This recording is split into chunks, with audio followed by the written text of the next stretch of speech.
Bonjour à tous et bienvenue aux Lumières du Temps, Sherazade, à Brive. La thématique que je souhaite aborder aujourd'hui, c'est sur la liberté. Cette fameuse liberté à laquelle nous essayons tous de nous raccrocher ou d'aller chercher partout. Et elle est tellement difficile à trouver, non palpable, elle ne s'achète pas, on s'en rend bien compte avec le temps.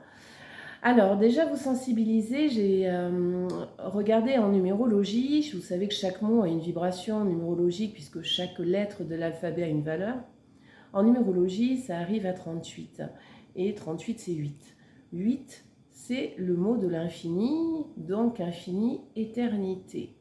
La liberté est déjà en vibration éternité, donc spiritualité aussi reliée effectivement.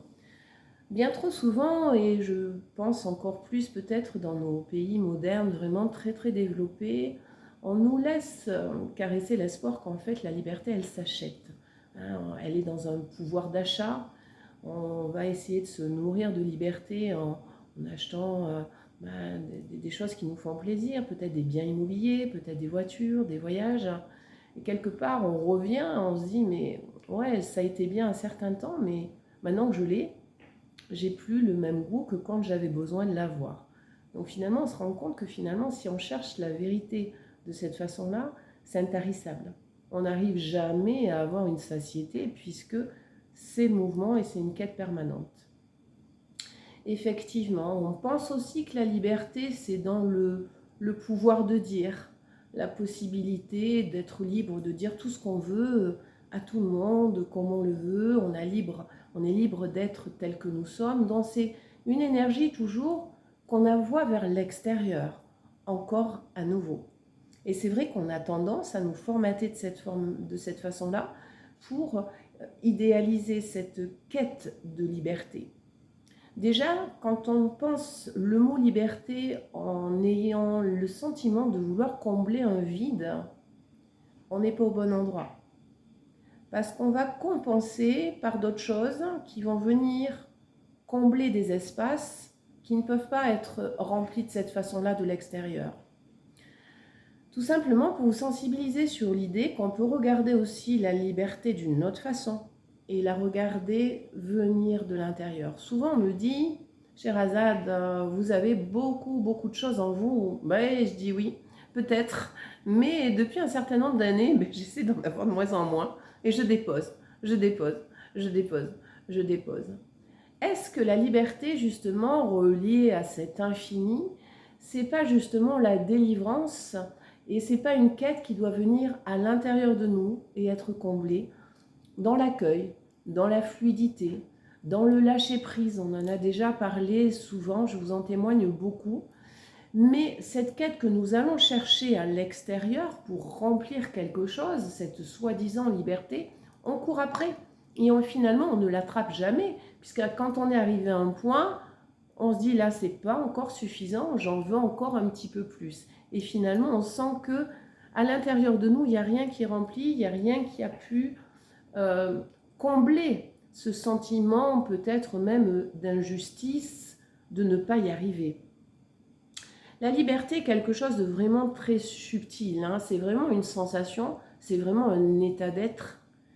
D'où l'importance vraiment peut-être de le regarder d'une autre place, sur une autre façon d'aborder cette soi-disant liberté, en prenant bien conscience qu'elle ne s'achète pas, que ce n'est pas quelque chose qui va vers l'extérieur, hein, dans le droit d'eux, dans le devoir d'eux, mais plus quelque chose qui est une générosité, une grâce et un amour inconditionnel, un respect de nous-mêmes que nous nous offrons.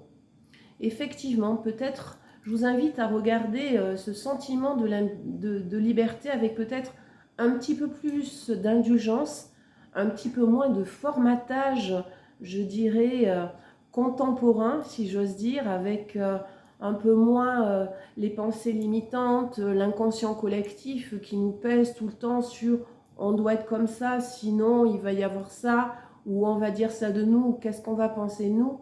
C'est souvent le regard des autres en fait qui nous influence dans nos choix et dans notre vie, et c'est déjà une atteinte à cette liberté-là.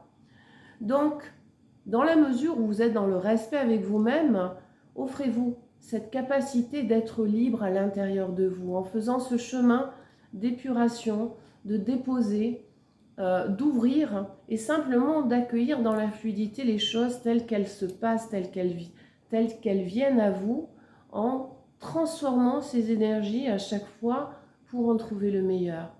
Être humble, ne pas lutter contre. Quand on lutte contre quelque chose, mes deux mains vont lutter l'une contre l'autre, elles luttent, elles se déplacent. Mais la lutte et l'opposition est toujours là. On lutte. Je lutte, je veux prendre ma place. Ok, je lutte. J'enlève la lutte. Je suis libre. Je suis libre de mes mouvements. Donc, pensez assez souvent à ce que cette liberté, finalement, c'est plus un état d'être et c'est quelque chose qui émane à l'intérieur de vous, c'est à vous de vous l'offrir. C'est pas dans l'obligation du je prends ma place et je m'impose, puisque finalement, si vous êtes déjà libre à l'intérieur de vous, vous n'avez plus besoin de l'acquiescer par qui que ce soit, ni par la société, ni par la famille, ni par les voisins, ni par les gens qui vous observent au travail. Soyez libre à l'intérieur de vous, libre de vos pensées, libre d'être, libre d'agir, dans la mesure où il n'y a pas atteinte à autrui, où vous êtes dans le respect, je dirais, de la déontologie des codes humains, du respect de l'autre, il n'y a aucun problème. Voilà, petite ouverture d'esprit, j'espère vous avoir un petit peu ouvert les yeux d'une autre façon, on ouvre d'autres fenêtres pour envisager la liberté. Ce n'est pas une thématique facile à expliquer en quelques mots, mais bon, si on a peut-être pu frapper un petit peu à des portes pour sensibiliser certaines choses, en tout cas, la cherche à l'extérieur, c'est une quête sans fin, intarissable, hein, et qui nous amène aussi à une insatisfaction permanente finalement, puisqu'on n'y arrive pas. Regardez plutôt à l'intérieur de vous, je vous promets, vous méritez de l'avoir et vous méritez de vous l'offrir. Donc commencez dès maintenant, parce que la liberté est en vous et qu'elle vous appartient pleinement dans votre façon d'être et d'agir, et surtout de vous aimer. Je vous embrasse, prenez soin de vous, namasté.